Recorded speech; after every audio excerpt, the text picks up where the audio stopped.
Hey guys, hope everything's going well. You guys know that drill. Smash that like button, subscribe if you haven't, comment down below. Follow me on Instagram at AIH_sports. Follow me on my finance channel at AIH Finance. Alrighty, so I showed you this before, and this is the list of most expensive sports cards. Okay. And I did the Wayback Machine. This was from 2020. If you look at the date here, March 3rd, 2020. And I want to look at the private sales here, right? Because it just seems quite interesting that if you look at the highest sales from a couple of years ago, how many of them were private sales? And one of them was from 2012. It was the Eddie Plank T206 PSA 7. Okay. And then the next one was also from 2007. PSA 2, Babe Ruth card sold for what, 500 or $640,000, I believe, after commission, adjusted price. So let's go to that. Yeah. Babe Ruth PSA 2. I mean, you could zoom in here to this card. So we're looking at what? Two private sales before the pandemic that were the highest sales, right? That were recorded, right? This is the data that Wikipedia had. If you know any other very high end sales in the millions of dollars that were private, list them down below. Maybe Wikipedia didn't pick that up. Now, I wanted to show you this over here. Go to today. Now, in my opinion, this is really, really, really strange. Why are there a lot more private sales during the pandemic versus not the pandemic, right? Could it be some hankus pankus going on? Just asking questions, right? So, me, like I told you, my day job, I have to reconcile data and I need to find discrepancies. And the more material the discrepancies, I have to figure out, why is this account off? Then I have to ask around my team, other departments, if I can't find it. It is a very intense process and we have deadlines. We need to ask questions. This is what I'm trained for. Now, there are people questioning the watchdogs.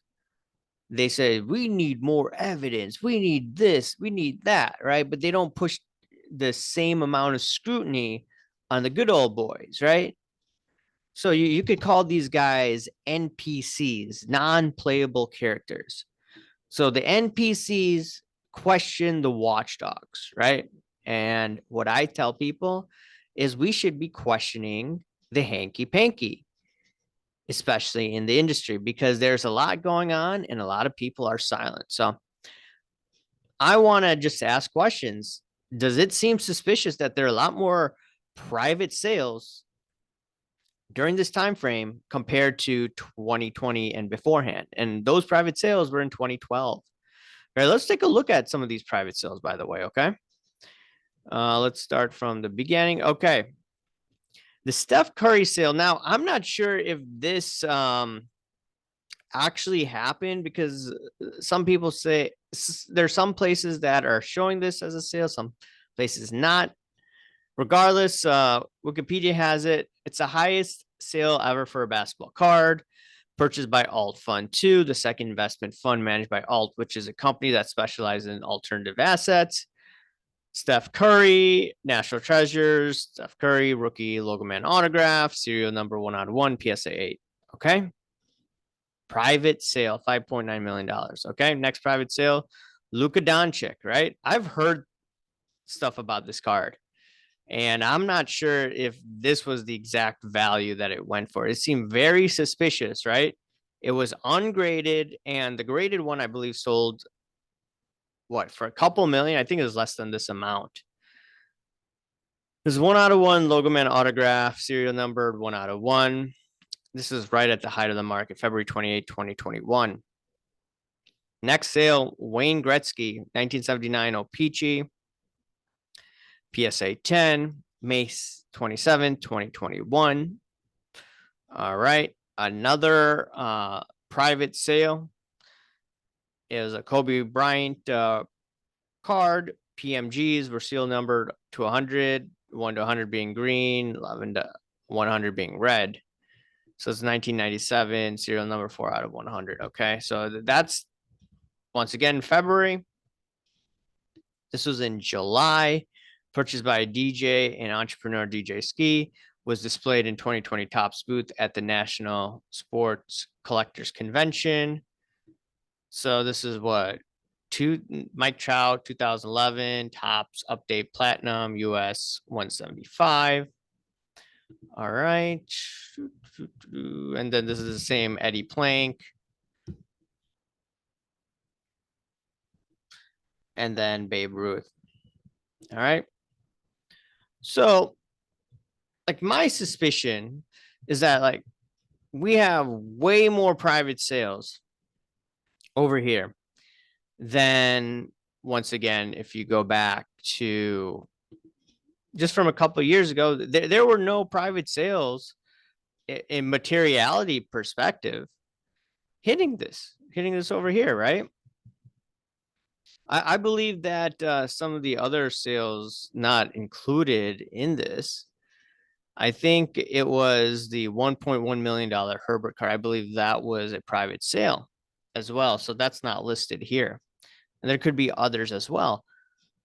Now, some people say that, hey, look, so and so verified the sale. They looked at the bank accounts, and thus we should trust that transaction. What stops people after the sale has been verified to send money back to that person that allegedly bought that card for that specified record sale amount? I mean, what if one of the cards was sold at $5 million, but there was some trade associated with that? Do you still consider that to be $5 million? Do you think that some of these sales are fake? Do you think that some of these items are quote unquote misrepresented? I'm in the camp where I believe at least some of these, while they may have happened, the actual sales price, I don't think is accurate. Like, why would pre-pandemic people not resort to private sales? Why is private sales going through the roof now? Maybe they really want the car. That could be an explanation. That could be a legitimate response. But frankly, when you see the private sales and the dollar value associated with it, I just have a hard time believing all of this. But once again, you are free to believe what you want. Anyways, what do you guys think about this, right? The increase in private sales and the dollar amounts. You think there's some hanky panky going on? Do you think that these sales are legitimate or what? I'm curious to see what you have to say because I frankly don't believe it. Anyways, guys, let me know what you think. Remember to smash the like button, subscribe if you haven't, comment down below, guys. Thank you. Bye.